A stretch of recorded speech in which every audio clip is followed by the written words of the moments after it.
Good morning, gang. Dr. Sean here. Thank you so much for joining me in the Winner's Circle. We're continuing our conversation on improving our health. The big question today is, do you have or could you be developing a lifestyle condition? Now, lifestyle conditions are extremely common, so I thought we'd spend some time defining them, characterizing them, and then I'm going to make some specific recommendations on what you can do to overcome them and ultimately win. Ready to get the game started? Let the winnings begin. So the beauty is that everybody has a lifestyle, even though it's not something that we think about every day. Lifestyle can be described as our living conditions, behaviors, and habits. But some lifestyles are associated with certain health conditions that are undesirable. Hence the term lifestyle conditions. Let's see if we come across any lifestyle conditions today.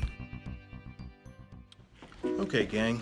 Now we need to see a gentleman who's about 40 years old, and he had several seizures for reasons that are unclear. Usually when people have seizures, we have to be concerned that there's something involving the cortex, the brain's outer surface. Let's go check him out. Okay, so we got some more information. As it turns out, John was riding in the car with some friends when he passed out. They say that he suddenly started shaking after he got stiff.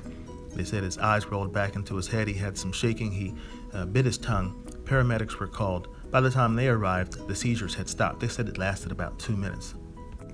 So given that what John had sounds most like a seizure, we're really concerned about the outside of his brain, the cortex here on the outside. The inside here is the white matter, and that is the subcortex area.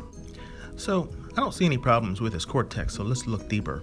We look deeper here and we see that his structures are really pretty unremarkable, particularly as it regards seizures. He has some areas that looks like he's had some small vessel problems, maybe some small strokes that he's not aware of.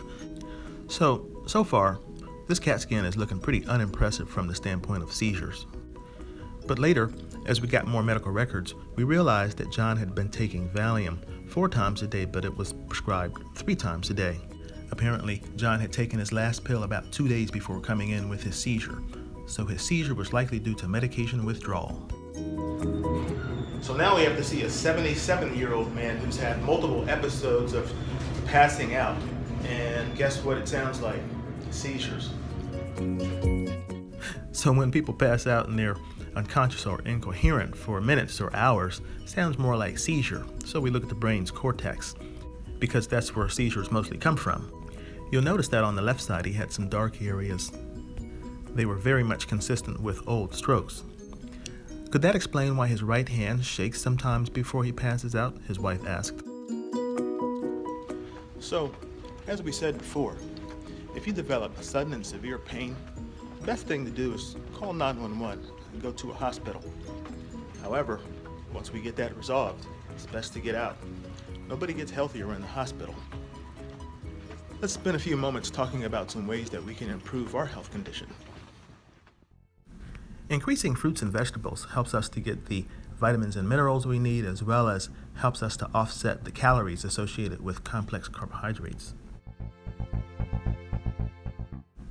Walking, jogging, riding, or swimming, they all are helpful in increasing our aerobic capacity. Don't forget to stretch. It'll help us to maintain a long, healthy lifestyle. So anytime I've seen a patient that was having problems due to alcohol, it was always due to excess rather than not enough. Sharing a beverage or two with a friend seems to be okay, but more than that seems to be too much. And just like alcohol, excess tobacco exposure causes damage to the insides of arteries, which leads to undesirable problems like stroke and heart attack. It's probably best to put tobacco out for good. And now, what about stress? Without it, we don't grow. But if we have too much, then we become overwhelmed. So what we really need is to become effective stress managers.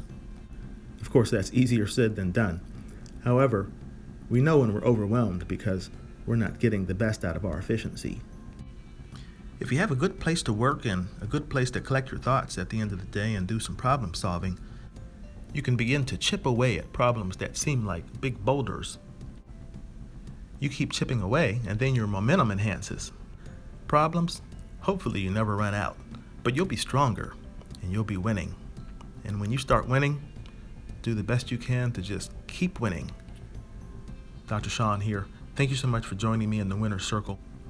I look forward to joining you next week where we can continue the conversation on improving our health. If by chance there's something that you think that we can improve upon, something that you'd like to see more of or less of, please leave a comment in the designated area. We look forward to improving. That's what life's about.